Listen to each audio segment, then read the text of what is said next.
खाली घेतल्याबद्दल धन्यवाद. फार गोड आणि फार सुंदर सोहळा आनंदात पार पडतोय.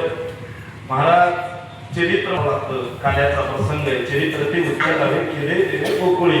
चरित्र उच्चार करायचं पण किती करायचं ते आपल्या हातात आहे. अगदी 5 मिनिटात आपण ते चरित्र पाहू. आपण नेहमीच पाहतो कृष्ण कथा याचा जन्म झाला, अवतार झाला. अवतार कशा करता व्हावा लागतो? ज्यावेळेस दैत्य उन्मत्त झालेले असतात, राक्षस उन्मत्त झालेले असतात, ते त्रास देत असतात आणि त्रास देत असल्यानंतर मग त्यांचा बिमोड करण्याकरता भगवंताला यावं लागतं. कारण धरणीला सगळ्यात जास्त ओझं कशाचं आहे? सगळ्यात जास्त ओझं कोणीतरी म्हणलं लोखंडाचं. लोखंडाचं वजन असतं, कारण म्हशीचे शिंग जड नसतात. किती म्हशीचे शिंग मोठाले असतात ती म्हशीला जड नसतात. कारण का? ते म्हशीचेच असतात. तसं लोखंड जिच्या पोटातून जन्माला आलं त्या लोखंडाचं वजन तिला होऊ शकत नाही. लोखंडाचं